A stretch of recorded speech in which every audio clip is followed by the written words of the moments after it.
welcome to the Anxious Knitter podcast. My name is Joy, and I am the Anxious Knitter.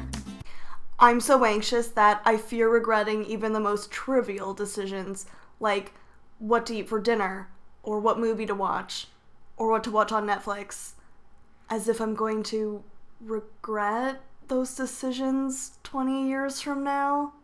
In all honesty, I probably won't even remember what I ate for dinner when I'm 90 and on my deathbed.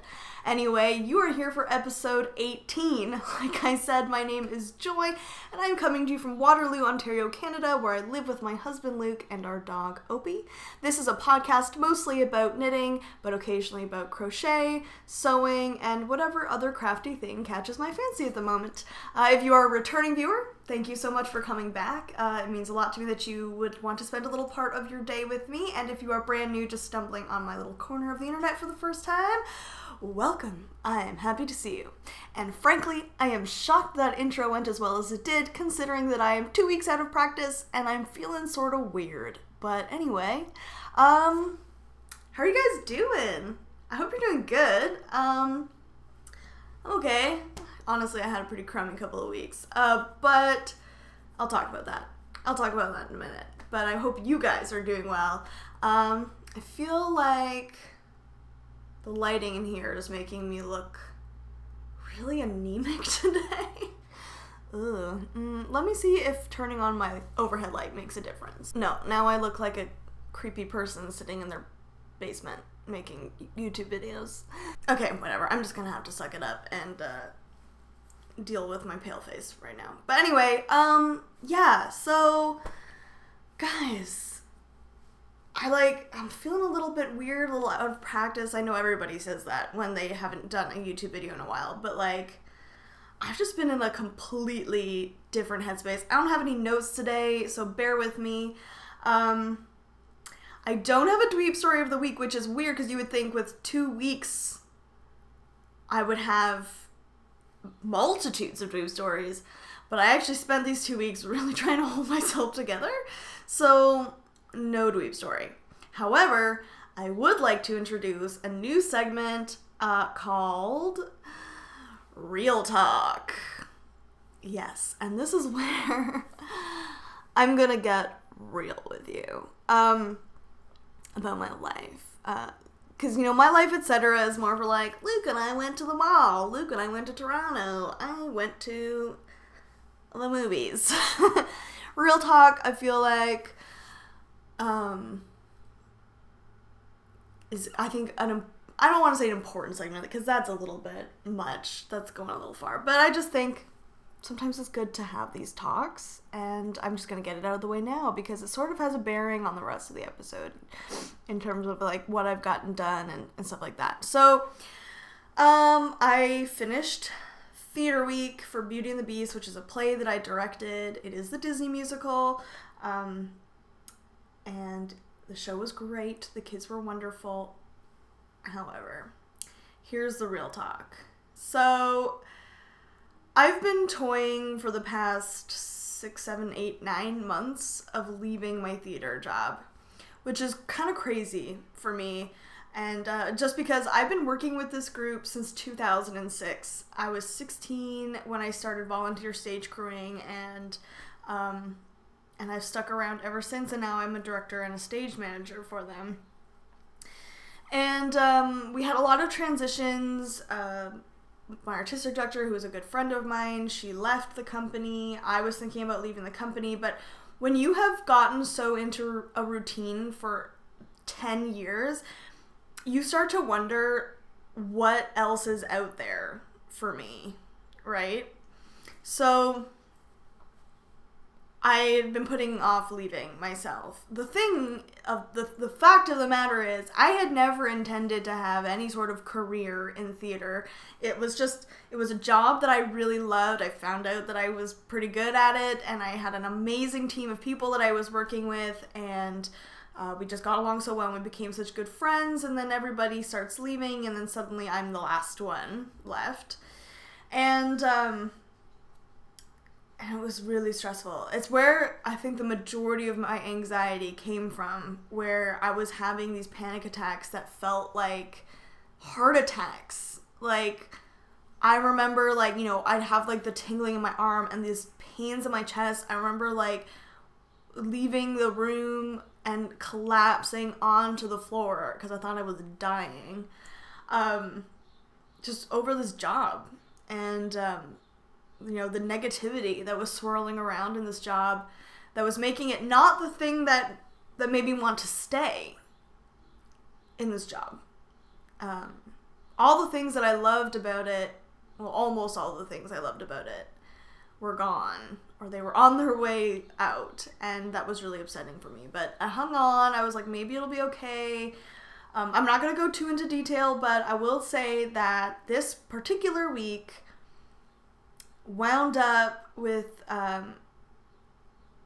my new employer, technically, I guess you could say, publicly embarrassing me in the audience on opening night, and over something that was not honestly my fault. And I'm not just saying that, it really wasn't my fault. It was this person's inability to take any form of criticism, no matter how mild. And the fact that the criticism was not coming from me, I was just relaying information that I had received from audience members.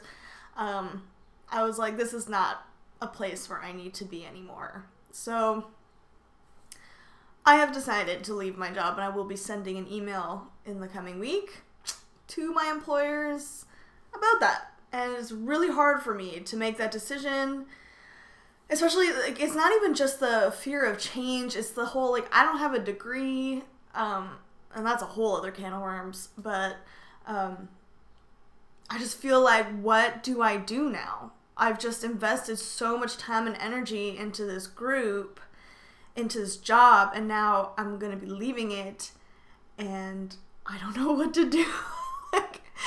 So I'm just hoping that, you know, things are going to become clear, and, you know, Luke and I mentioned in the last episode, Luke and I will be opening a business, hopefully this summer or early fall, and I still have my preschool early literacy job, so obviously I'm not totally out of work or anything, but it is just really a stressful time, and it was an unfortunate way to end a 10-year career with this group, to be treated like that. It was pretty appalling.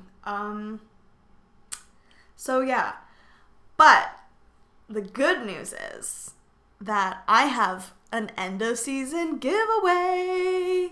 Yes, and let me just roll over to my yarn bin and dig it out. So the giveaway for my end of season / end of theater career thing is this beautiful skein by the Loving Path yarn. Here's her tag. Here is the yarn. I'll just pull it out. Obviously, my lighting today is not doing this beautiful yarn justice, but it is lovely, and it comes with this lovely little stitch marker. And it is the Willy Wonka colorway. Now, I thought this was fitting because I have actually directed Willy Wonka. Technically I directed it twice because I did it with 2 completely separate casts in 2 completely different theaters with the same theater company. And it was I also did Charlie and the Chocolate Factory way back in, like, 2007, 2008, and I was a stage crew, and I was an assistant director for that show, I think. And so I thought it was fitting that my end of theater career giveaway will be a skein of yarn that bears the name of a show that I've worked on twice. So yes, to enter this giveaway, before I roll away, to enter this giveaway, I will open a thread in the Ravelry group, and of course I will link the Ravelry group below as always, and I will have a prompt in there. Let's see, what could the prompt be? Let's make it theater related. Let's say the prompt will be something along the lines of your favorite theater experience, whether as a performer or as an audience member. And if you have never been to see a play or a musical, I will accept concerts so that you can enter the giveaway. But yes, and I will leave that open for the next week or so, and I will announce the winner on either the next episode or the episode after. So, good things come out of bad things. I hope, anyway. Sorry, awkward cut. This lipstick gets everywhere. But I love it. So yeah. I think that will be a nice, positive spin to put on what has unfortunately been a really frustrating and negative experience on the whole. And I hope that wasn't a downer. I just wanted to let you guys know that that's why I've been just completely MIA from the internet, with the exception of 3 Instagram posts. And I feel really bad because I got a lot of really awesome comments on the last episode, and I didn't answer any of them, and it's just because, I'm sorry guys, I've just been so drained that I'm only just now, it ended on Saturday evening, and now it's Wednesday, so I've had a few days now to decompress, and I'm feeling a bit better, but I just needed that time away from the computer and the responsibility of the podcast, so that I can now dive full, force, face first, into the podcast again. And I hope you guys aren't offended. I'm not ignoring you. And in fact, when I do the Get Nosy thingamajig segment later, I'm gonna scroll through the comments and see if there are any questions or anything that I can answer just on the podcast to make up for that. But yeah, let's get into some knitting, shall we? That's why we're here, I think. So let's get into finished objects. Okay, I do have a finished object. I do not have it here. It is my my Bates Motel socks that I knit out of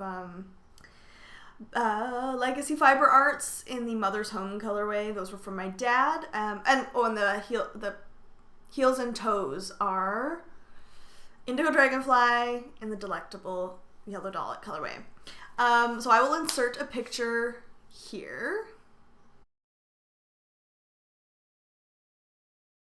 They're finally done, and I finally don't have to think about them anymore, and my dad loves them because he loves hand knit socks, and he was very excited that there was cashmere content in them.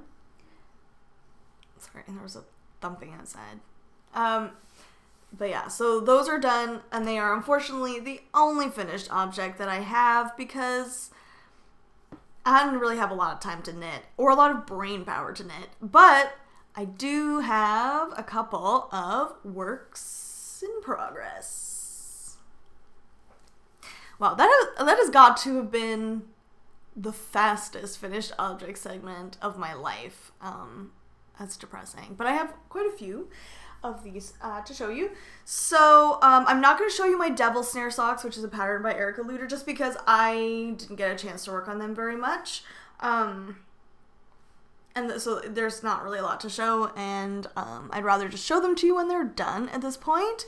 But I did cast on a new pair of socks because I wanted something a little bit more, something that was easier for me to take around with me, and at the theater and stuff like that. So I cast on a new pair of Hermione's Everyday Socks, which is another free pattern by Erica Luder.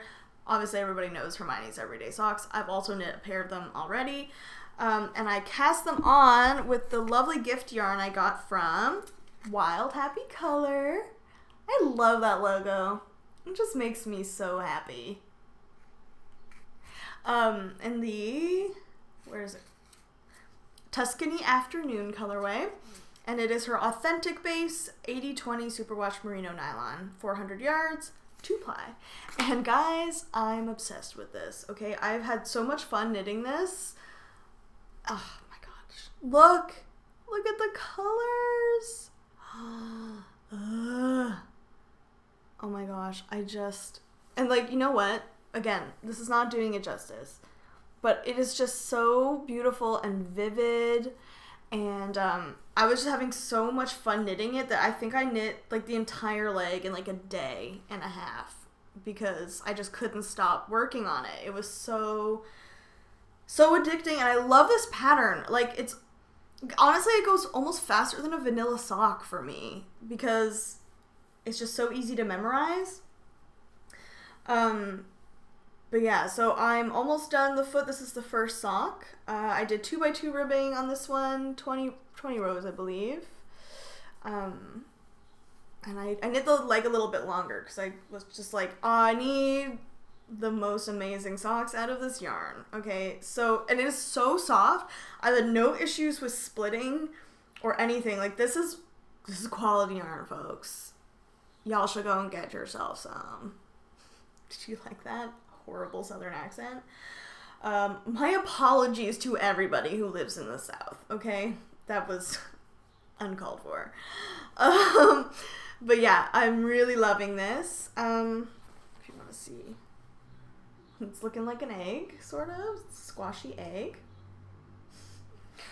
Yeah, I just love it. And one of her skeins of yarn is going to be a prize for an upcoming cal, which I should have talked about before, but I guess I'll talk about after.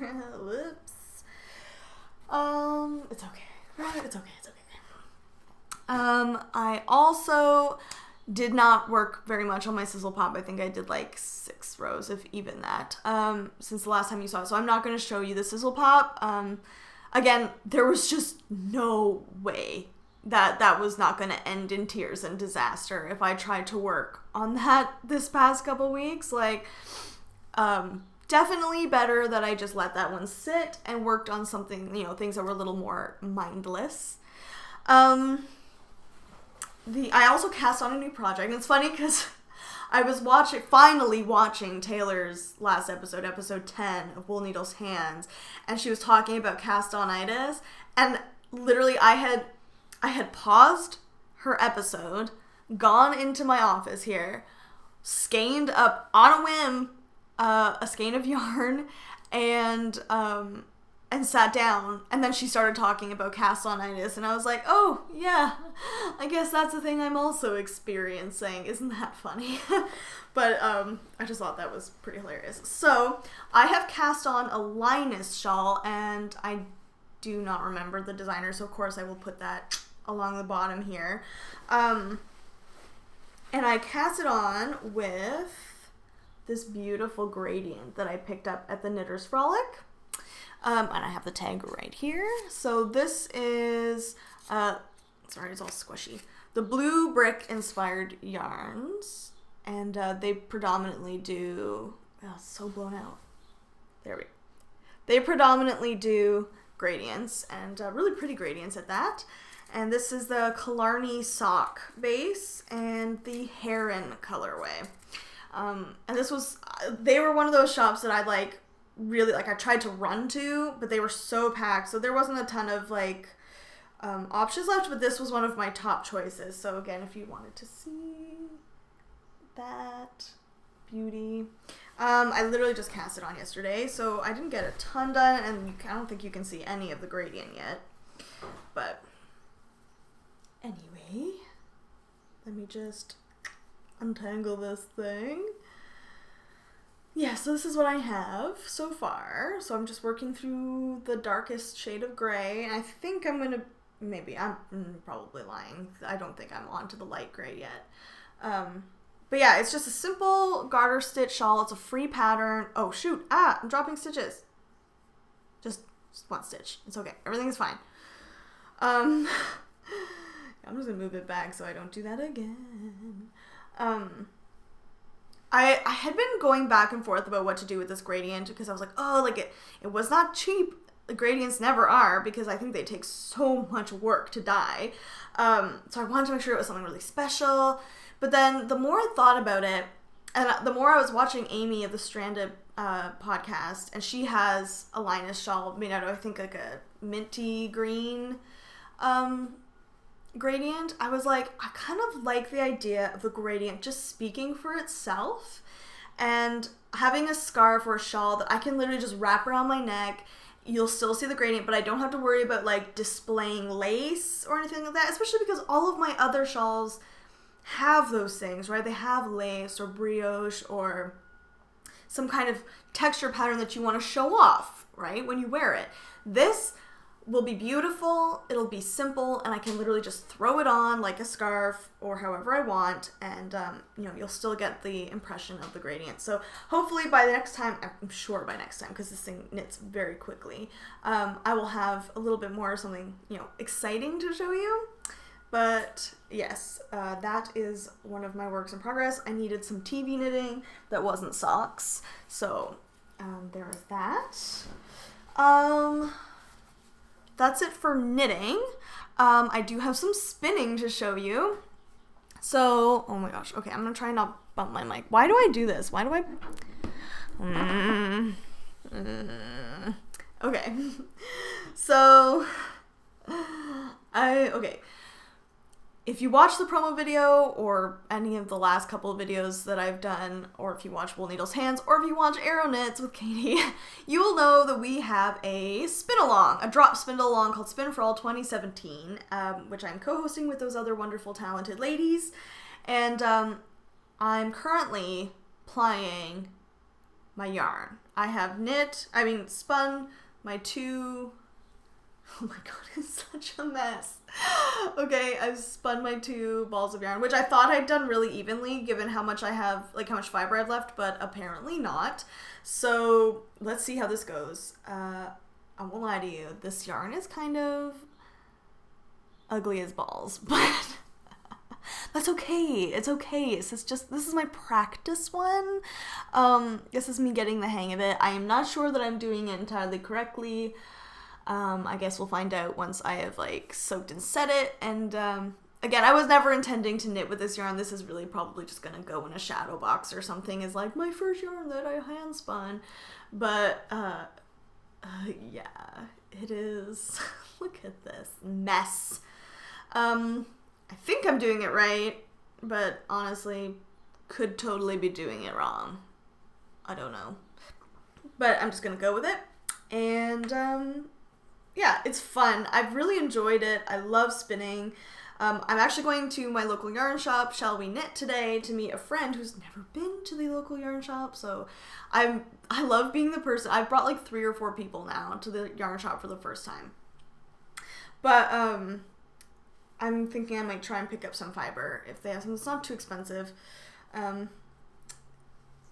So that I have something else to spin, because this will be done very, very soon, and we still have like a month and a half of the spin-along. I don't want to be not spinning for the duration of the spin-along, right? So again, if you have been thinking about spinning, or you have a drop spindle sitting around that you picked up at a fiber fair or at your yarn shop and never really did anything with, or kind of lost steam, use this as an opportunity to pick it up again and just have a good time. And, you know, low pressure, you don't have to spin a certain amount, you just have to ply whatever you've spun, and, yeah, just get that spindle out, guys, and, go watch the promo video if you want some more info, about that.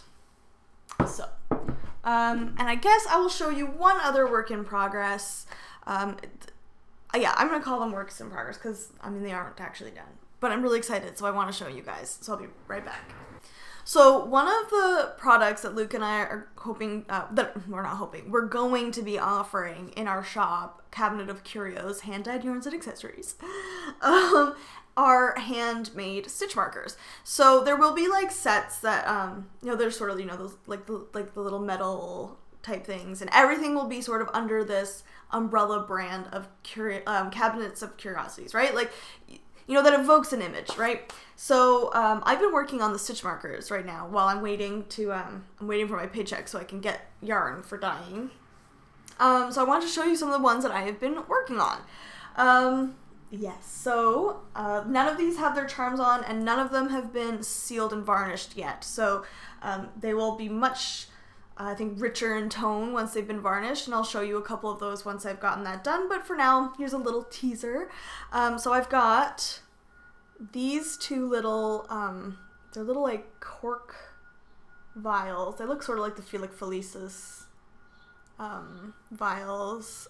They're so hard to show. No, here. That's what I want. Oh, wow, guys. Yeah, so these ones I have put little polymer clay, hand painted, eggs in. Here's a close up. So we got a little speckled egg, a little robin's egg, and a little brown egg. These are like directly based on some photos I took at the ROM of the like the egg specimen collection. So these are cute little lightweight vials full of eggs. I also will have some of the same vials with little, oh, this one's not showing very well, but little bones in them, because bones and fossils and stuff like that were huge in cabinets of curiosities. I also have been working on some eggs, because I love eggs. So these are a little pair of, I'm just going to show you one at a time. Little emu eggs are textured and painted. This little speckled button quail egg. Look how cute, right? Some speckled robin's eggs. And these are all handmade and hand painted. This was just a prototype. This one won't go in the shop, but it was just something I was testing for myself. But this is a little folk art painted egg, sort of inspired by the Ukrainian painted eggs. This was another prototype, so this is not the best version by any means, but it is the first version, is an iridescent snail shell. So I'll be working on that design a bit more. That was just the first one that came out, and I liked the concept of it. I'm not entirely sure that I love the way that it turned out in its entirety, but it's something I can work with. And then I have been making little toadstools. So right now I've got two types. I've got these little blue ones. They're so blown out. There we go. So you can see that they're painted to look like they've literally just been pulled out of the earth to go hang on your knitting. And then, of course, if you're going to do toadstools, you've got to do, I hope I'm saying this right, Amanita mushrooms. There we go. Little speckled ones. That one's the big one. Here's a smaller one.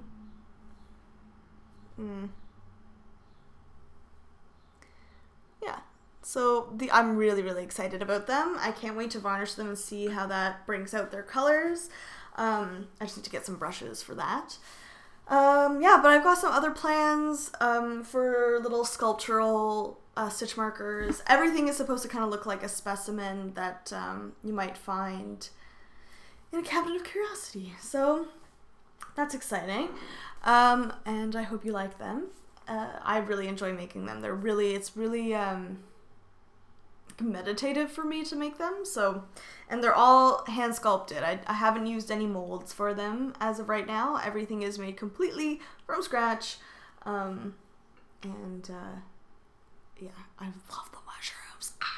That's it for my works in progress, which means I am done with all of the stuff that I've been working on. So let's just jump really, really, really quickly into stuff I bought for knitting.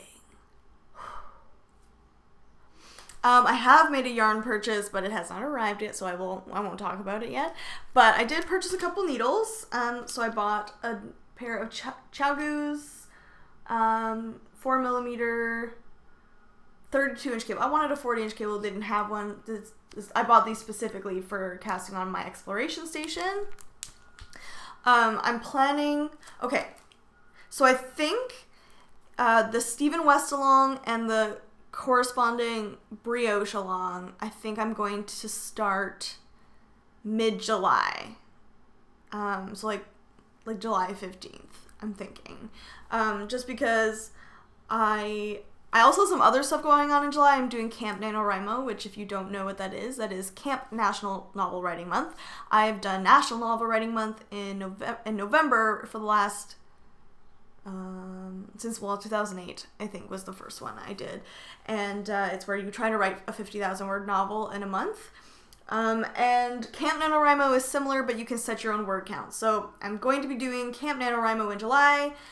We'll have the spin along going, and then I think we'll start the Stephen West along and the Brioche along. And they'll be pretty low key, I think. But yes. So keep an eye out for that. I will probably open threads for those, like chatter threads in July. The other thing I bought was another set of needles. And I bought these Likey needles. Likey? I don't know. I see them all over Instagram and they're really aesthetically pleasing. And Hand Knit Yarn Studio in Hamilton, where I was the other day, had them. So I was like, why not try a pair of the sock needles? And I took them out and I like the feel of the cable. I think that they might be a nice marriage between the Chowgoos and the Hiya-Hiyas, but I'm speaking prematurely, so don't take my word on that. But they're really pretty, and they're wooden, so I'm going to take these when I travel, most likely on planes, just to avoid any issues whatsoever, that sort of thing. So that was actually it. Of course, today I'm going to a yarn store and I'm probably going to buy something and I won't get to show it to you until next week, but c'est la vie, I suppose. Yeah, so that is already the end of stuff I bought for knitting. I felt like this was going to be a super long episode. Maybe it will still be, but I'm only at half an hour and that's not too bad. So why don't we move on? We'll jump right into the next segment, which is Get Nosy. Right, so I had a couple questions, which I will answer now. And of course I have a Get Nosy thread in the Ravelry group if there's anything you want to ask me. I'm pretty open. I mean, if the question is inappropriate, I won't answer it, but I feel like that is not likely to be a thing that happens. So if you have questions, I will answer them.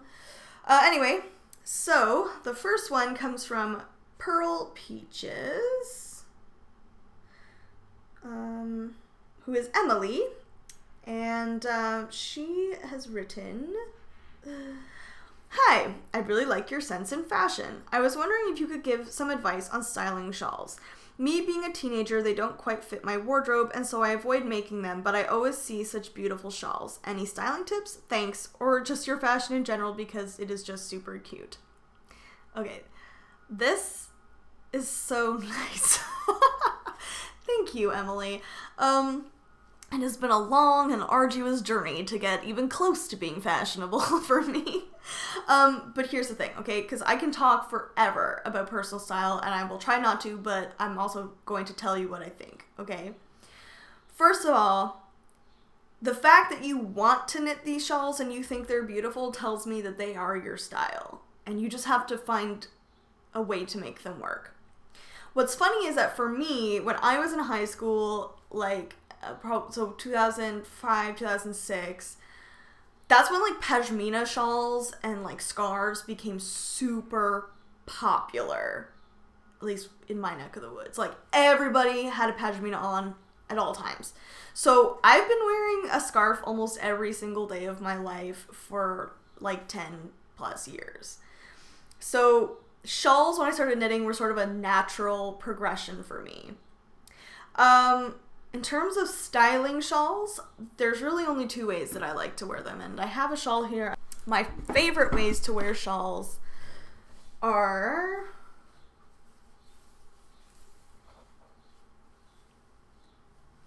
kerchief style, like this, and sometimes I'll tie the thing underneath in like a little knot so that you don't see the ends so much.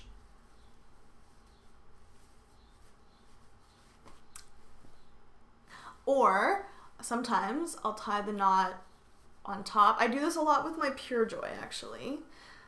And then I might like offset it. Fashion. But the other way I love to wear shawls, and I don't know if this one's long enough, but we'll see, is, hold on. I put them around like a classic grandma shawl. You're not a grandma if you wear it like this, I'm just saying. And then I wrap it, and then I tie it around my waist. This one's too short. but I'll wrap it around my waist like this, over like a t-shirt or a tank top or a dress. And I love wearing my shawls like that. Oh, that's how I wear my Asunder shawl by Lisa Much all the time. In terms of, like, okay, if you want to wear a shawl and you want to knit a shawl, just do it. Just do it, okay? You will find a way to make it work. And here are some things that I'm going to suggest, and of course, every rule is made to be broken. And if your brain is saying, okay, but like, what if I did this while I'm talking? Do that thing, okay? Because that's what's going to feel right for you.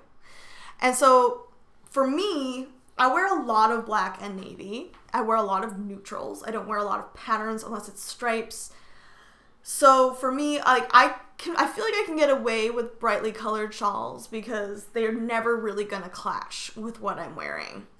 That being said, if you have a really colorful, bright wardrobe, try knitting, maybe for your first shawl, something neutral, something simple, and something like that isn't, again, going to compete with what you're wearing. Of course, you can wear a neutral shawl with neutral clothes, and you can wear a brightly colored shawl with brightly colored clothes. You do you, okay? You do you. And let me tell you a thing about fashion, okay? Because, as you say you're a teenager, which I'm going to tell you right now, this is prime time to be experimenting with fashion and style. Never feel like you have to lump yourself into a style. I used to do a thing ever since I was a kid where I would constantly reinvent myself because I'd be interested in things or I'd see things and I'd like the way they looked and I wanted to wear them, so why couldn't I? Things like, for instance, when I was really little, I loved dresses and like fancy shoes, right? And there's all sorts of pictures of me in cute little dresses with little kerchiefs, and I'm always like this, doing like the 50s thing. Okay, no joke. They exist, those photos. I could probably find some for you if you really want it. Look at this. I just found one for you. Oh my god, I love that outfit. I still love that outfit. But yes, that was a thing. I loved that. And then I hit like 3rd grade and I decided, no, I want to be a tomboy, so I'm only going to wear my older brother's hand-me-downs. And so I would always wear his Adidas like sweatshirt and, loose jeans, and that was a thing. And then I got into the Spice Girls and I wanted to dress like Sporty Spice, so everything was like leggings and like little crop tops and high ponies. And then I got over that. And then I hit like 13 and I decided I wanted to be a goth. And I was a goth. I don't mean I just wore black clothes. I mean black eyeliner with like lines coming down, dark purple lipstick. I had this like middle parted like angled bob that I would like gel into dread things. Like, I mean, it was brutal, but you can still see those sensibilities in the things that I wear as an adult woman. I'm just maybe not looking like Alice Cooper anymore. Or like I'm from the band Korn.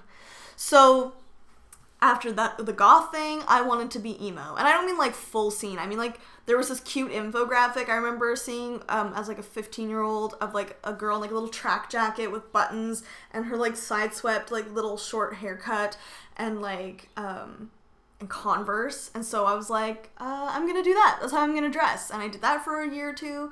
I decided I want to try the boho thing. I did the boho thing.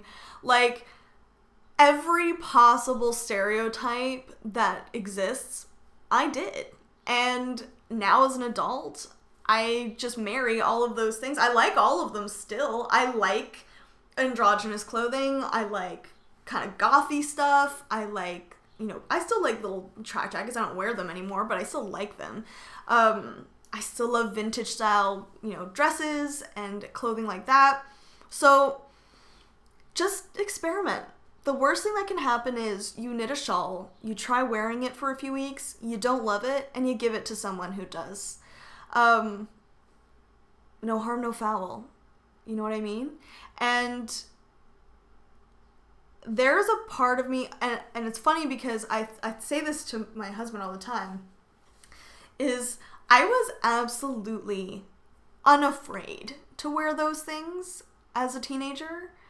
And I don't know where that fear has come from as an adult, because I remember in junior high being mercilessly teased for the way I dressed. Mercilessly.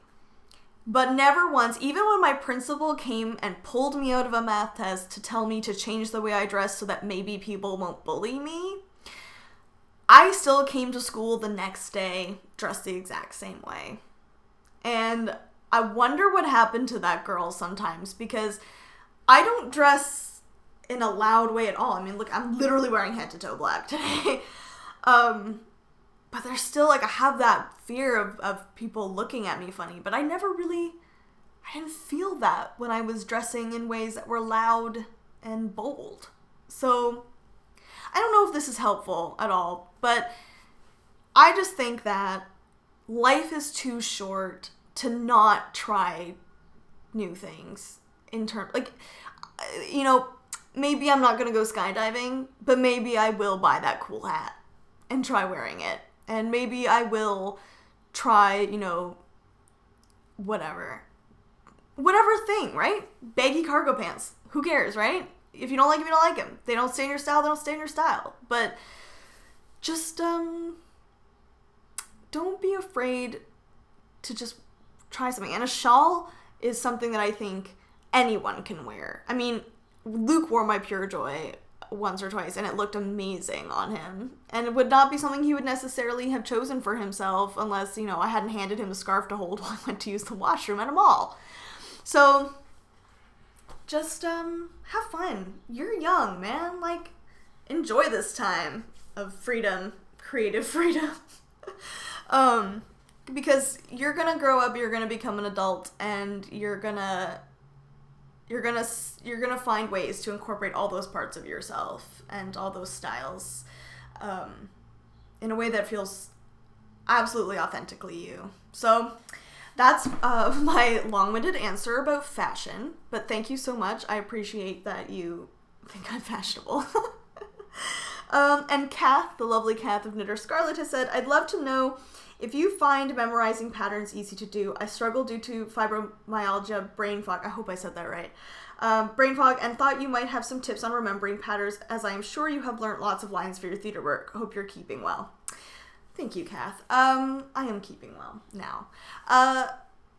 It depends. I am pretty good at memorizing things. For me, it's a constant repetition. It's just, like with the brioche, for the first, like, 2 repeats of the Sizzle Pop, at least, I would say everything out loud, right? Like stitch by stitch by stitch, and it's the saying it that puts it into, like, my muscle and my brain memory.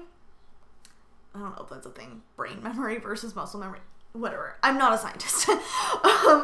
But it's that repetition, and then it becomes part of my brain. I also, okay, this is probably not going to be helpful at all, but I kind of have a photographic memory for paper things, where, like, when I memorize lines, a lot of my memorization comes from seeing the page in my brain and just knowing where the line shows up, the highlighted line.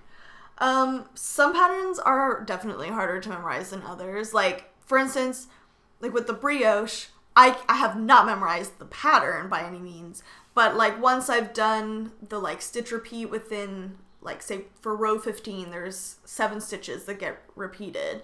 After I've done the first 1 or 2 of those repeats, I can remember the repeat till the end of the row.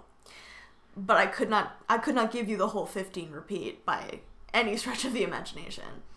With sock patterns, I usually get pretty good, like with the Hermione's Everyday Socks. Those ones are pretty good. And then once you kind of, for me, once I started being able to read my knitting, it became a lot easier to memorize, because I could look and be like, oh, this is the row where, like, the purl is over here instead of here, or whatever. I don't know if that's helpful, Kath. I'm really sorry. But for me, repeating things out loud as I knit is extremely, extremely helpful. I'm always sitting there, like, muttering to myself if I'm doing anything that requires any more brain power than, like a couple repeats. Yeah, so let me just quickly get my last YouTube video. Emily Kim says, I'm new and that's really cool that you sing. Do you post your covers on YouTube? So I had briefly mentioned that I was trying to record a cover of a song last week, which I don't know that I would really consider myself a singer. I'm passable at certain songs and certain types of songs. I do pretty well with indie, like folk stuff.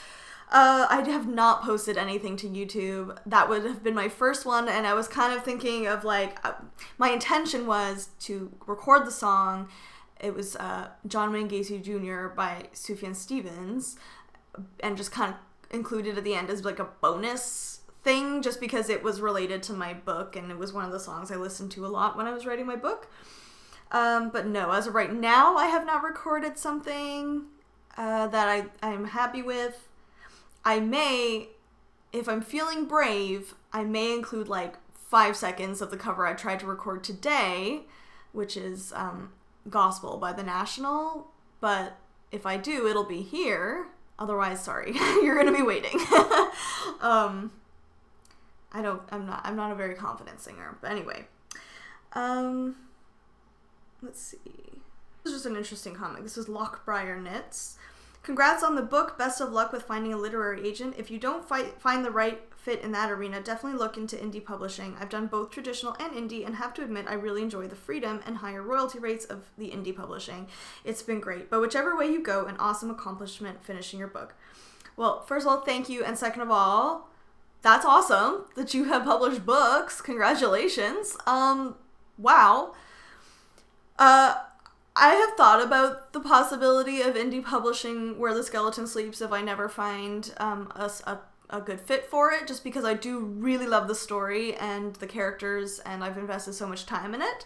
The only thing that like kind of freaks me out is the marketing part of it. I'm really bad at self-promotion. I just feel like I'm in like inflicting myself on people when I market. Like I have friends who are really good at networking and really good at marketing, and I am just not one of those people, so that's kind of the only thing that freaks me out. I would maybe consider it if like, I don't know, if you guys wanted to read it and I never found a spot for it, I would maybe indie publish it just for you guys to read, but I don't know. Maybe, who knows? And Sharina Lee says, hey Joy, what about a late to the party find your fate along? Yeah, I'd be down for that, for sure. I think it would be a really fun sort of low-key, like, I don't want to say unstructured, but sort of like, what is the word I'm looking for? Like just a relaxed sort of knit along that can span over several months, because it is a really big project, and, you know, maybe that would be a really good fall thing to do. I don't know. I'm going to think about that, because I like that. I don't want to like overwhelm you guys with knit-alongs, but I do actually really like the idea of a late to the party find your fate along. That's adorable. Was there anything else in here? I'm going to try and go in there and actually respond to comments, though. I need to figure my life out. But yeah, okay, so that's the end of Get Nosy. Was there anything else that I wanted to touch on? I don't think so. I feel like I've kind of touched on everything that's sort of necessary to touch on. And considering I had no notes, I feel like I forgot less things than I usually do when I have notes in front of me. Isn't that weird? But anyway, I'm gonna skip my life, etc., because I did talk a lot about my life, and other than Beauty and the Beast, not a whole lot else happened. But, yeah, before I go, I just wanted to say, to reiterate, if you guys are writers and you want to write a book and you've been like waffling about it, come do Camp NaNoWriMo with me in July. Or if July is too soon, do NaNoWriMo in November with me. I do it every year, no matter what. Sometimes I win and sometimes I don't, but I can tell you right now, I would never have written a novel if it had not been for National Novel Writing Month. The first time that I did it, I found out on October 31st, and I was like, I have nothing to lose. I'm just going to try it. And I absolutely fell in love with writing novels from that point on. And I would love to have some friends. You can actually, like with Camp NaNoWriMo, you get cabins. And you can like make your own cabins. So if any of you guys are doing the July session or you want to try it now, like let me know, because I'm pretty sure we can start our own cabin. And that would be so much fun because we could be knitting and writing together for the month of July. So yes, let me know if you are doing that. Otherwise, if you would like to find me elsewhere on the internet, you can find me on Ravelry as dabblejoy, and you can find me on Instagram, where I'm the most active, as Rhineland Story. And I hope you guys have a wonderful rest of your week, and I hope that you do things that you love and spend time with people that you love, and just, make the most of every second of your life. So yes, happy knitting, happy living, over and out.